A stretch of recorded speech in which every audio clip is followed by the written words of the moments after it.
$3. That's all Leanne Tam had left in her coin purse when she stepped off the freight wagon into the dust of Silver Bend, Nevada in the summer of 1876. She had not meant to end up here. She had meant to end up somewhere with a roof that did not leak and a name that did not make shopkeepers go quiet when she gave it. But her husband was 6 weeks in the ground outside Reno, killed when a grading crew blasted a hillside too close to the rail line, and the foreman who signed his pay had told her, not unkindly, that a widow's claim on a dead man's wages was a matter for the company office in San Francisco. She did not have the fare to San Francisco. She had the fare to Silver Bend, and a letter of reference from the minister at the rail camp that she suspected would do her no good at all. The town was busier than she expected. Wagons choked the main street, freighters shouting at each other over the price of grain, a blacksmith's hammer ringing out under the awning of a livery, dust rising in slow gold clouds under every wheel and hoof that passed. Leanne walked the boardwalk with her carpet-bag in both hands, reading the signs above the doors. General store, land office, a boarding house with a card in the window that said, "No vacancy," though a woman inside watched her through the glass with an expression that said the vacancy would not have been for her regardless, whatever the card claimed.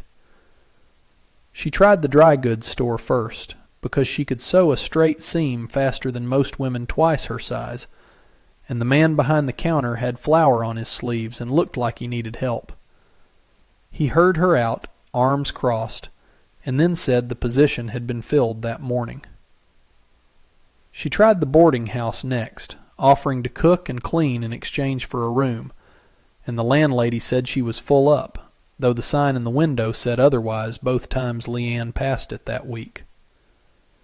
She was standing outside the assay office, wondering if there was a single business in Silver Bend that had not already decided her answer before she opened her mouth, when a horse came down the street at an easy trot, a big, dark brown gelding with a white sock on one leg, ridden by a man who sat it like the animal was an extension of his own spine. He reined up outside the feed store, not 10 feet from where she stood, and swung down. He was tall, sun-browned, dressed like every other rancher she had passed that week, except that he looked at her the way almost nobody else in Silver Bend had bothered to. Straight on. Like she was a person standing on a boardwalk instead of a problem he needed to walk around. "Ma'am," he touched his hat brim, "you look like a woman who's been asking around town and not getting anywhere." Is it that obvious?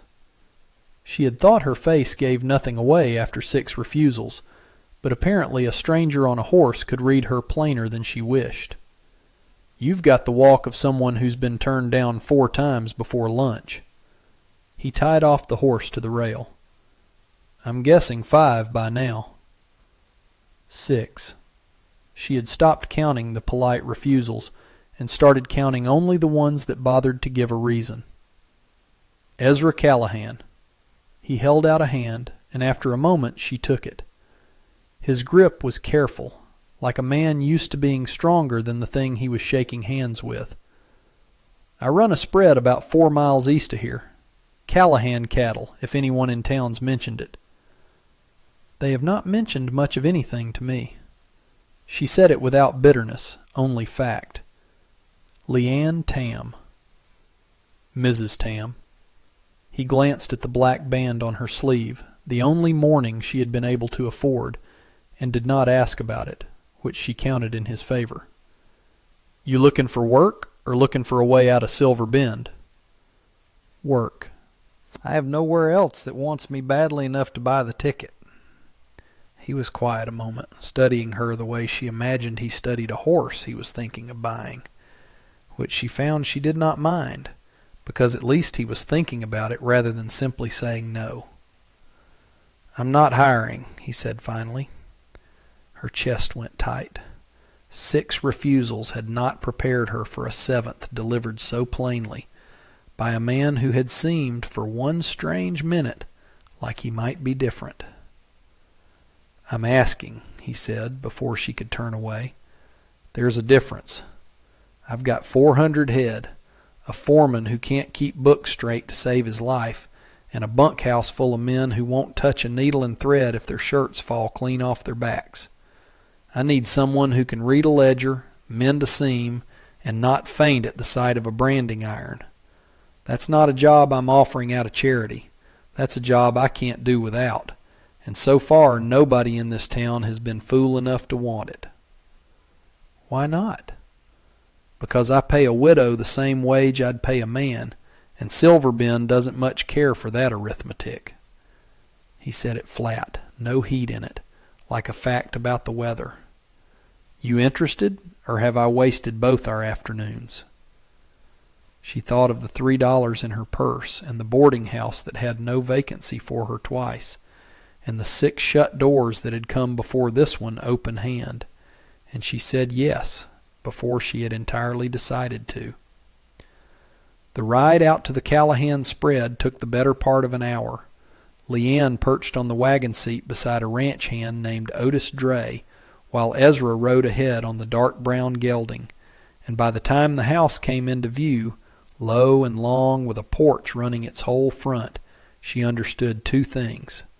First, that this was not a small operation, whatever Ezra's plain talk suggested. Second, that every man they passed in the yard stopped what he was doing to watch her climb down from the wagon, and none of them looked pleased about it. The foreman, a thick-necked man named Purdy Voss, met them at the porch steps with his hat pushed back and his mouth already working before Ezra had both boots on the ground. "This is the help." "This is Mrs. Tam. She's going to sort out the books you've been butchering since March, and she'll take over the mending on top of it." "The men won't like a woman going through the accounts." "The men don't have to like it. I do the hiring on this ranch, Purdy, same as I always have." Ezra's voice did not rise, but something in it closed the subject like a door. "Show her the office, and somebody get her trunk off that wagon before Dray decides it's easier to leave it in the yard." Purdy did not argue further, though the look he gave Leanne on his way past was not one she planned to forget. She had seen that look before, in the eyes of men on the rail line who had decided, long before she opened her mouth, exactly what a Chinese woman traveling alone was worth to them. It had never once meant anything good. The office was a cramped room off the main house, ledgers stacked crooked on a shelf that had clearly not been dusted since before her husband died, let alone since March. Dust hung thick in the light from the one window, and somewhere out past the corral a dog barked twice and gave up. She sat down at the desk that first evening, lit a lamp, and began working through 6 months of Purdy Voss's arithmetic. The heat of the day had not broken by sundown. She worked with her sleeves pinned back and a cloth at her wrist to keep the sweat from smearing the ink, and the lamp drew moths against the glass in slow, stubborn circles. Column after column, feed and tack and wages, and the small cash outlays that kept a working ranch fed and shod, and none of it added up the way 6 years of her husband's own bookkeeping had taught her that honest numbers should. Numbers that were merely careless left a pattern of scatter, a mistake here and a mistake there, spread thin like buckshot. These numbers had a shape to them instead. They leaned one direction only, every error fattening the same set of entries, and a woman who had spent 6 years balancing a rail worker's pay against a rail worker's debts knew the difference between a clumsy hand and a guided one. By the time the lamp burned low, she had found enough errors, some careless and some that did not look careless at all, to fill 4 pages of her own careful notes. She brought them to Ezra the next morning, finding him at the corral fence watching 2 hands work a young horse that did not want to be worked. He read her notes in silence, his jaw setting tighter with every line, and when he reached the 3rd page he went still in a way that made the horse in the corral toss its head, as though it had felt the change in him before she had seen it herself. "These 3 entries," he tapped the page. "Feed purchases. Same supplier, same month, twice the going rate." "I checked the supplier's prices against 2 other ranches' accounts posted at the feed store. Someone is either buying feed badly or buying it well and pocketing the difference." "Purdy handles all the feed contracts." He said it slowly, like a man working out the shape of something he did not want to see clearly yet. "Has for 6 years. I am not accusing anyone. I am telling you what the numbers say." "The numbers say plenty." He folded the pages and put them inside his coat.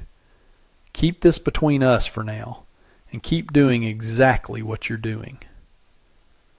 The days took on a shape.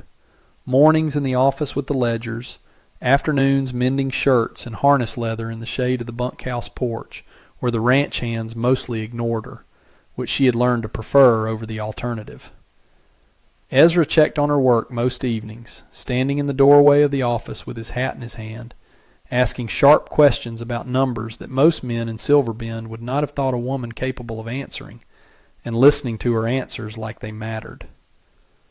On the 6th day, a heifer got loose from the branding pen and came through the yard at a dead run, panicked and heavy enough to break a leg or worse if it struck anyone standing in its path.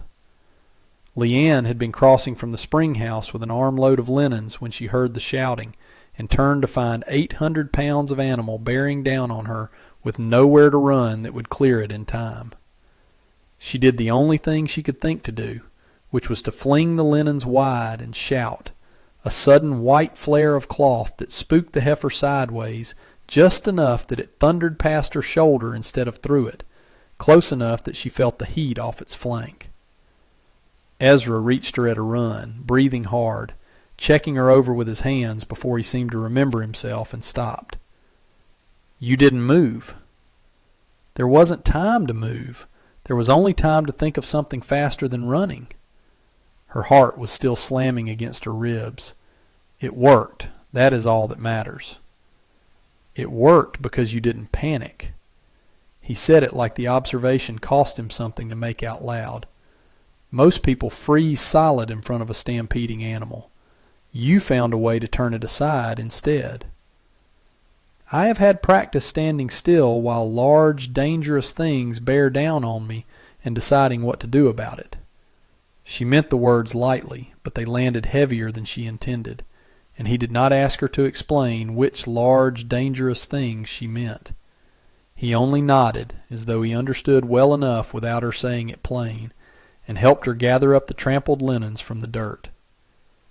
It was on the 9th day that the trouble Purdy had promised in his first look at her finally arrived. She was walking back from the spring house with a bucket of water when 3 of the hands blocked the path in front of her. Not by accident. The oldest of them, a lean man named Dutch Albee, who worked closest under Purdy, spat into the dirt near her boots.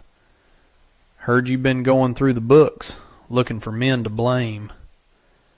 "I go through the books because Mr. Callahan asked me to." "My daddy fought Chinamen on the railroad crews for 4 years.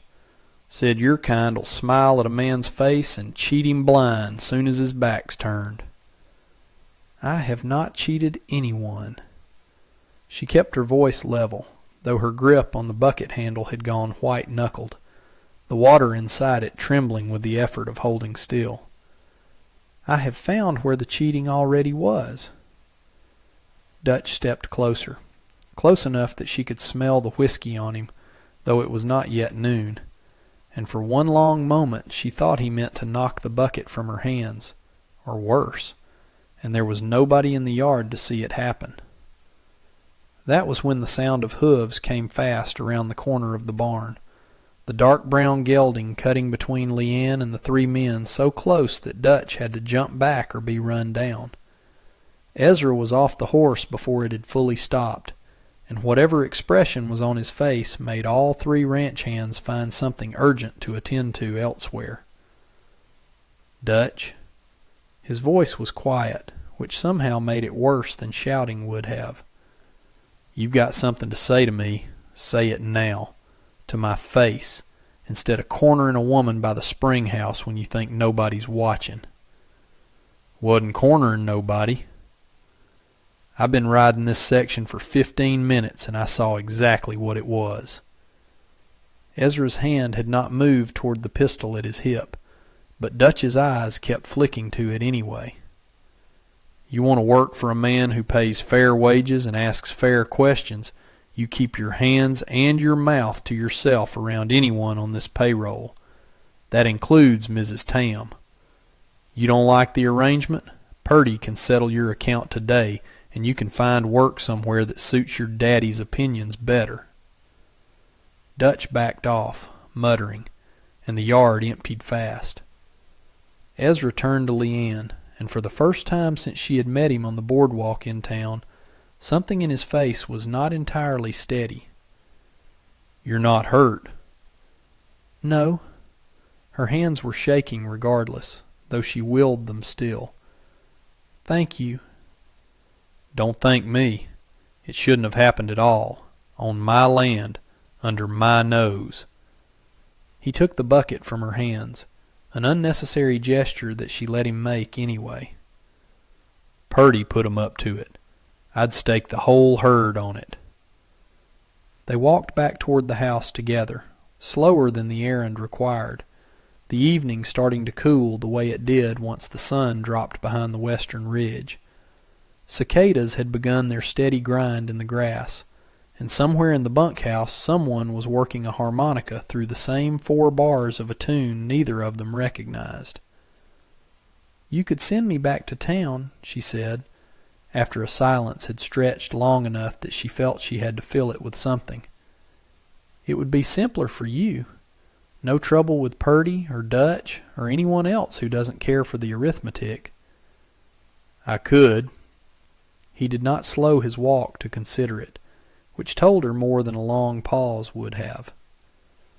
I could also let a man skim my ranch blind because chasing him off would ruffle a few feathers, and I've never run this place by making the easy choice when the honest one was sitting right there in front of me. He glanced at her sideways. You want to go back to town? I'll drive you myself and settle your wages fair for the days worked. But don't mistake me sending you back for you being the problem here. The problem's wearing a foreman's hat, and I mean to deal with him proper, in my own time. I do not want to go back to town. The words came out plainer than she meant them, and she did not take them back. There's nothing in Silver Bend for me but shut doors. Then you'll stay, he said, and something in the flatness of it, the same flatness he'd used the day he told her he wasn't hiring, told her the matter was settled as far as he was concerned. You cannot prove that from a spilled bucket and a drunk man's mouth. No. He looked toward the barn where Purdy's shadow had disappeared a minute before Dutch had blocked her path, timing that seemed less like coincidence the longer she considered it. But I can prove it from a ledger, given time, and you're the one who's been finding the proof. It was 2 evenings later that she learned the rest of it, in the quiet that came after the bunkhouse lamps went dark and before her own candle burned to nothing. She had stayed late at the desk, chasing one final discrepancy through 8 months of feed receipts, when Ezra came to the office doorway, not to check her figures, but simply to stand there, hat in hand, in a way that told her the visit was not about the ranch at all. You asked me once why I hired a widow nobody else in town would touch. He leaned against the door frame. I never gave you the honest answer. You said you needed someone who could read a ledger. That's true. It's also not the whole truth. He turned his hat over once in his hands. My wife died 4 years back. Fever, the kind that moves through a house in a week and leaves nothing behind to fight. Everyone in Silver Bend came to the funeral and told me how sorry they were, and then every one of them started treating me like a man who needed managing instead of a man who needed work to do. Nobody offered me a job. Nobody had to. But I know what it looks like when a whole town decides it already knows everything about you before you've said a word. That is not the same as what happened to me on the boardwalk. No, yours is worse, and I know it. I'm not fool enough to think a dead wife and a dead husband and a foreign face carry the same weight in this town's eyes. But I recognize something in the way you were standing outside that assay office, like a person who's had every door shut in her face and is still deciding whether to knock on one more. He met her eyes. I wanted to be the one door that didn't shut. She did not have an answer for that, not one she trusted her voice to carry steadily, so she said nothing at first. Instead, she reached into the drawer of the desk and drew out the one thing she had carried the whole way from Reno that was not strictly useful, a folded square of paper gone soft at the creases from months of handling. She set it on the desk between them without quite deciding to. My husband's last letter to the company office, asking after his back pay before the accident. He never sent it. I found it in his coat after. She smoothed the fold flat with 2 fingers. I have read it more times than I could count, looking for something in it I could carry forward, and all I ever find is a man asking politely for money he had already earned, from people who never intended to give it to him whether he lived or died. I kept it because it is the last thing he wrote in his own hand, not because it holds any wisdom. It only holds him. Ezra looked at the letter but did not touch it, which she understood as its own kind of respect. I don't have anything of my wife's left in a drawer. Burned most of her things after the fever. On the doctor's word, it wasn't safe to keep them. I kept one hairpin, silver, nothing special. It's in a tin on my dresser, and I couldn't tell you why I kept that one thing over anything else, except that a man needs to keep something, or the losing of a person starts to feel like it never happened at all. That is exactly it. She folded the letter back along its worn crease. Something to prove it happened. Something to prove they were real. He did not have an answer for that either. Not right away. And for a moment the two of them simply sat with the lamp burning low between them. 2 people who had each buried someone and kept one small, useless, necessary thing to remember them by. He rose after a while, nodded once as though her silence and her letter together had told him something true, and left her to the last of her candle. In the weeks that followed, Leanne worked the ledgers harder than she had worked anything since her husband's own accounts, tracing the false supplier's name back through 8 months of receipts until she found the one mistake Purdy had not thought to cover, a signature on a delivery slip that matched no hand at the actual feed store in town. She brought the discovery to Ezra in the barn, keeping her voice low, though there was no one within earshot. The cousin who supposedly runs this supply contract. I asked the feed store's own clerk if he knew the name. He had never heard it. There is no cousin, Ezra. There is only Purdy, writing himself a second wage under a name that does not exist. You're certain? He said it not as a challenge, but as a man wanting to be sure of the ground before he stepped onto it. I checked the clerk's own delivery book against the signature on our receipts. They do not match, and they were never meant to. Purdy invented a man to steal from you in plain sight. She kept her voice steady, though the weight of what she was accusing a man of settled heavier with every word. If you confront him with this, and he is desperate enough, he may not go quietly. He won't go quietly regardless. Man who's stolen for 6 years doesn't hand over the proof of it with a smile. Ezra folded the papers and tucked them inside his coat. The same gesture she had come to recognize as him deciding a matter was now beyond discussion. But we're not doing this quiet or careful anymore. We're doing it in front of the whole town, where he can't talk his way around it with the sheriff alone in a back room. Come into Silver Bend with me tomorrow. Bring the ledgers. She did not sleep well that night, turning the coming confrontation over in her mind the way she had once turned over her husband's unsent letter, looking for the version of tomorrow that ended without anyone getting hurt and not quite finding it. The feed contract came apart 3 weeks later, and it came apart loud. Ezra rode into Silver Bend with the full 6 months of records Leanne had assembled, page after page cross-checked against the feed store's own posted prices, showing that Purdy Voss had been billing Callahan cattle for grain at nearly twice the market rate and pocketing the difference through a cousin who ran the supply contract on paper only. He laid it out for the sheriff in the middle of the general store with half the town listening, and Purdy, cornered with nowhere left to talk his way out, did the one thing that made everything worse before it made it better. He grabbed a rifle off the rack by the counter. Leanne had come into town that same afternoon on an errand for the ranch accounts, and she was standing near the door when Purdy swung the rifle up, wild-eyed, shouting that no woman's arithmetic was going to cost him 6 years of skimming a fair man's ranch. Ezra moved without a word, putting himself between the rifle and the room, and for one endless second Leanne thought she was about to watch a second husband die in front of her over a matter of dollars and pride. It was not Ezra who ended it.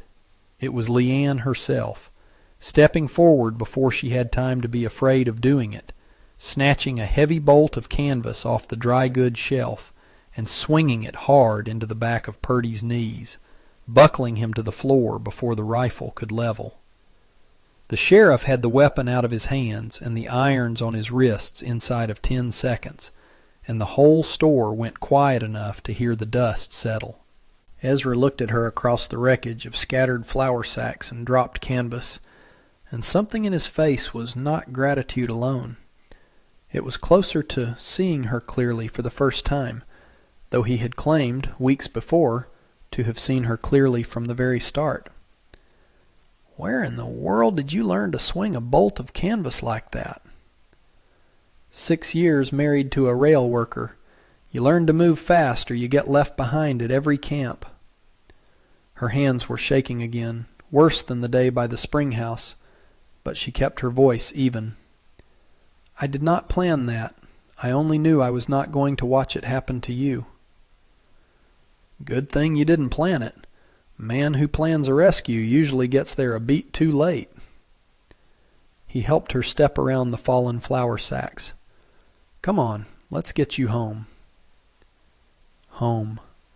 He said it plainly, without seeming to notice he had said it at all, and Leanne found she did not want to correct him.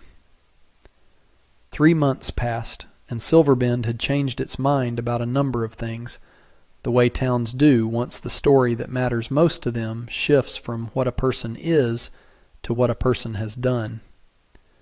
Purdy Voss sat in the territorial jail awaiting trial for fraud, his cousin's supply contract exposed as worthless, and the Callahan ranch ran its feed accounts at honest prices for the first time in years, every figure balanced by Leanne's own hand.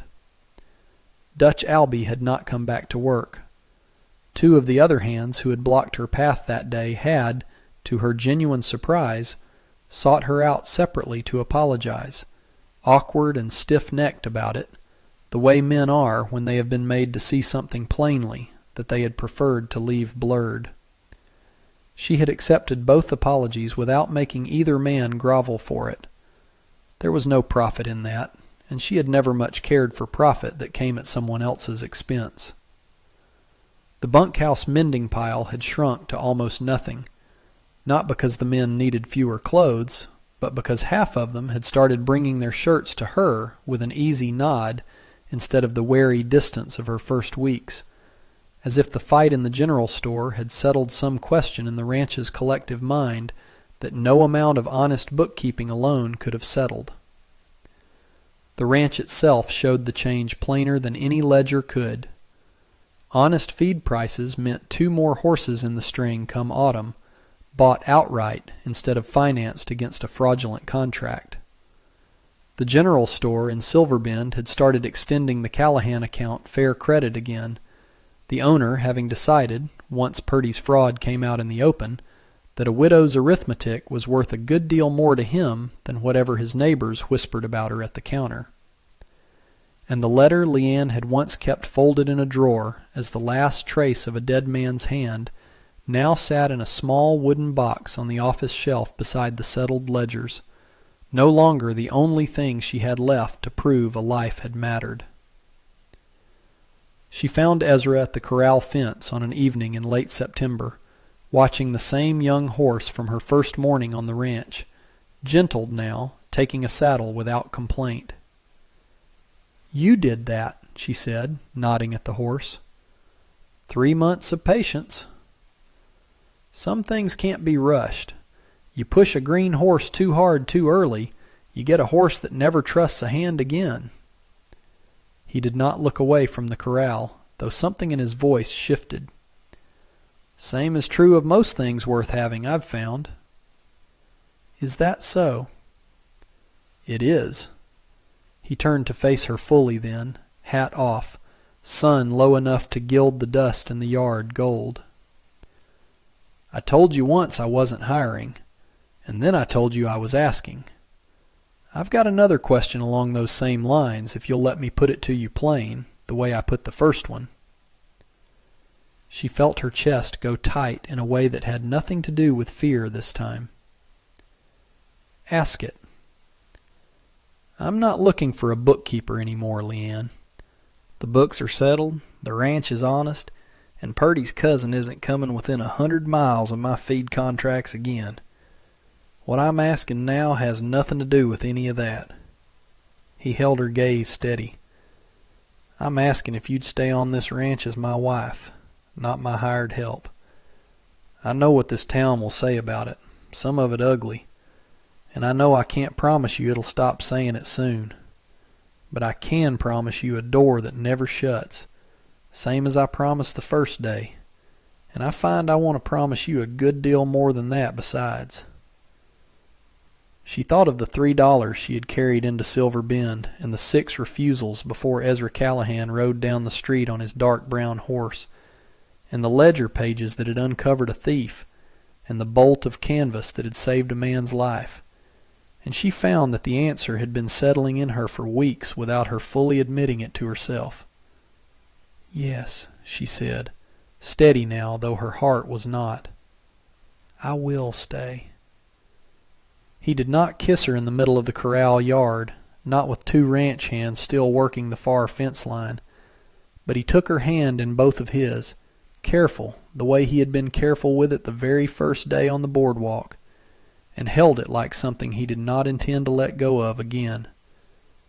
Behind him the young horse tossed its head once at the fence rail and settled, and the late light lay long and gold across the yard, over the office where her ledgers sat balanced and honest, over the bunkhouse where men now brought her their mending without a second thought, over a ranch that had been quietly, thoroughly remade by the same steady hands that had once carried $3 and a dead man's letter into a town that wanted no part of her. And that brings us to the end of this one. If you stayed with me all the way through, thank you. Stories like this only get told because folks like you sit down and listen. If you liked what you heard, go ahead and hit that like button. And if you want more stories from the old frontier, subscribe so you don't miss the next one. Until then, take care of yourself, and thanks again for being here.